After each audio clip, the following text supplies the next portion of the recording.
उत्तर प्रदेश को बेहतर स्वास्थ्य सुविधाएं देने के दावे किए जा रहे हैं, लेकिन जमीनी हकीकत कुछ और ही तस्वीर बयां कर रही है। महाराजगंज जिले के वन क्षेत्र सोहगी वरवा में आज भी लोग डॉक्टरों की कमी और बुनियादी स्वास्थ्य सुविधाओं के अभाव से जूझ रहे हैं। नमस्कार, आप देख रहे हैं यूपी की बात और मैं हूं कोमल तिवारी। प्रदेश सरकार स्वास्थ्य सेवाओं को बेहतर बनाने के लिए लगातार प्रयास कर रही है, लेकिन महाराजगंज जिले में स्वास्थ्य व्यवस्था पर कई सवाल खड़े हो रहे हैं। खासकर जिले के इकलौते वन क्षेत्र सोहगी वरवा में रहने वाले लोगों को आज भी पर्याप्त स्वास्थ्य सुविधाएं नहीं मिल पा रही। डॉक्टरों की कमी और चिकित्सा सेवाओं के अभाव का असर सीधे आम जनता पर पड़ रहा है। यूपी की बात ने जब इस मुद्दे को लेकर सीएमओ से सवाल किए तो क्या मिला जवाब, देखिए इस रिपोर्ट में। महाराजगंज का सोहगी वरवा वन क्षेत्र जिले का एक महत्वपूर्ण इलाका है, जहां बड़ी संख्या में लोग निवास करते हैं, लेकिन यहां स्वास्थ्य सेवाओं की स्थिति चिंताजनक बताई जा रही है। स्थानीय लोगों का कहना है कि अस्पतालों और स्वास्थ्य केंद्रों में डॉक्टर्स की उपलब्धता बेहद कम है, जिसके कारण प्राथमिक उपचार तक के लिए लोगों को लंबी दूरी तय करनी पड़ती है। स्वास्थ्य सुविधाओं की कमी का सबसे ज्यादा असर बुजुर्गों, महिलाओं और बच्चों पर पड़ रहा है। कई बार आपातकालीन स्थिति में समय पर इलाज न मिलने से लोगों को गंभीर परेशानियों का सामना करना पड़ता है। यूपी की बात ने जब इस मुद्दे को लेकर महाराजगंज के मुख्य चिकित्सा अधिकारी डॉक्टर देवनाथ प्रसाद से बातचीत की तो उन्होंने जिले में डॉक्टर्स की कमी को स्वीकार किया। उन्होंने कहा कि दूरस्थ और वन क्षेत्रों में चिकित्सकों की तैनाती एक चुनौती है, लेकिन विभाग लगातार व्यवस्थाओं को बेहतर बनाने का प्रयास कर रहा है। उत्तर प्रदेश में हेल्थ इंफ्रास्ट्रक्चर को लेकर प्रदेश सरकार काफी गंभीर दिखाई देती है। खुद सूबे के डिप्टी सीएम और स्वास्थ्य मंत्री ब्रजेश पाठक समय समय पर वर्चुअल संवाद, औचक निरीक्षण और ये सब चीजें करते हुए नजर आते हैं। मैं महाराजगंज जिले में हूँ और यहाँ के जो सीएमओ हैं डॉक्टर नवनाथ जी, उनके साथ बैठा हुआ हूँ।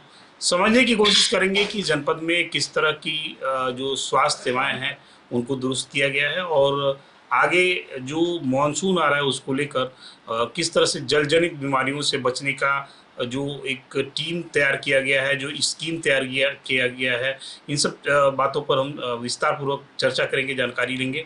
स्वागत है सर आपका। Thank you. हमारे यहाँ जलजनित बीमारियों के बचाव के लिए तैयारियां हम लोगों ने भरपूर कर लिया है। जितनी जलजनित बीमारियां हैं उससे संबंधित दवाओं का स्टॉक हमारे हर सीएचसी पीएचसी पे भरपूर मात्रा में दे दिया गया है।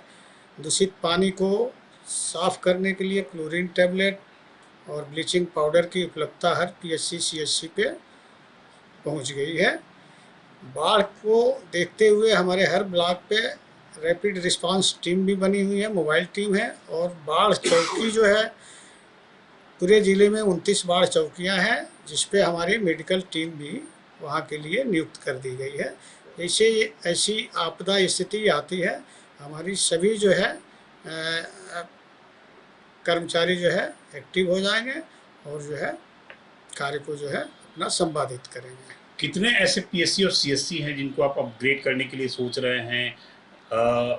इस जिले में मलेरिया से जुड़े हुए कोई मतलब डॉक्टर या फिर इस तरह की कोई विंग है कि नहीं, कार्य कर रही है कि नहीं? नहीं, हमारे यहाँ वेक्टर बाउंड जो यानी जितने मच्छर से काटने वाली बीमारियाँ हैं तो उसके लिए हमारी एक अलग जो है टीम है ना, जिसमें पूरी हमारी स्टाफ है। उसमें कम से कम 4-5 हमारे एमआई हैं, डीएमओ हैं, एएमओ हैं और एक कंसल्टेंट भी हमारे हैं। तो मलेरिया या डेंगू जो भी है इसके बचाव के लिए हम लोगों ने छिड़काव से संबंधित भी दवा मंगा लिया है। जब भी अगर जहाँ से भी हमको कोई केस रिपोर्ट होता है तो वहाँ तुरंत कार्रवाई की जाती है और संबंधित वहाँ ग्राम प्रधान से भी संपर्क करके उनसे भी साफ सफाई के लिए हम लोग जो है निर्देश जारी कराते हैं। तो ये हमारी व्यवस्था इन सब बीमारियों के वेक्टर बाउंड से संबंधित बीमारियों के लिए है।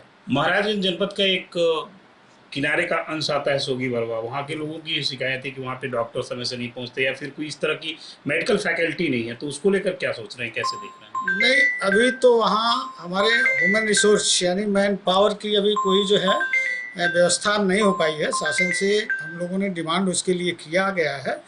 जैसे हमारे यहाँ मैन पावर अगर आएगा तो हम तुरंत उसको चालू भी करवा देंगे। अभी फ़िलहाल वहाँ बिजली की संबंधित समस्या है, वहाँ पे बिजली नहीं है वहाँ सोलर लगाने के लिए शासन को भी और डीजी ऑफिस को भी हमने पत्राचार कर लिया है।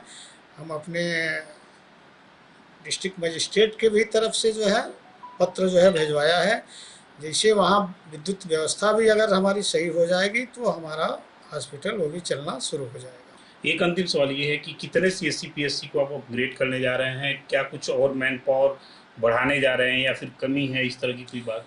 नहीं, अपग्रेड तो नहीं, हमारे पास 40 जो है पीएचसी है और 18 हमारी सीएचसी है।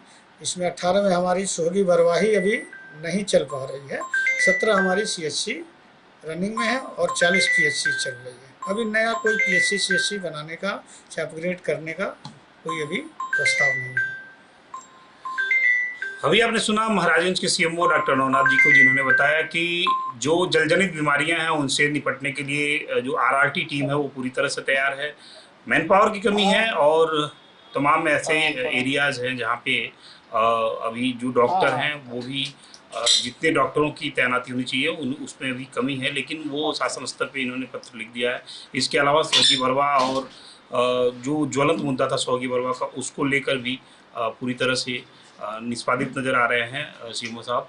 और इनका ये कहना है कि डीजी स्तर पर जो है पत्र लिखकर और वहाँ पर जो वहाँ की मांग है उसको भी दुरुस्त करने का कार्य किया गया है। सहयोगी राहुल साहब, मैं प्रदीप, महाराजगंज। हालांकि सवाल यह है कि जब प्रदेश सरकार स्वास्थ्य सेवाओं को मजबूत करने का दावा कर रही है, तब भी सोहगी बरवा जैसे क्षेत्रों में लोगों को प्राथमिक चिकित्सा तक के लिए संघर्ष क्यों करना पड़ रहा है। स्थानीय लोगों की मांग है कि क्षेत्र में पर्याप्त संख्या में डॉक्टर्स की नियुक्ति की जाए और स्वास्थ्य केंद्रों को आवश्यक संसाधनों से लैस किया जाए।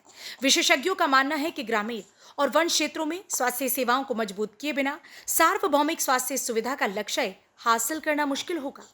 सरकार की योजनाएं और दावे अपनी जगह है, लेकिन जमीनी हकीकत यही है कि महाराजगंज के सोहगी बरवा क्षेत्र में आज भी स्वास्थ्य सुविधाएं लोगों की पहुंच से दूर है। अब देखना होगा कि डॉक्टरों की कमी और स्वास्थ्य सेवाओं की बदहाल स्थिति को दूर करने के लिए विभाग कब तक ठोस कदम उठाता है। इस खबर में फिलहाल इतना ही। देखते रहिए यूपी की बात।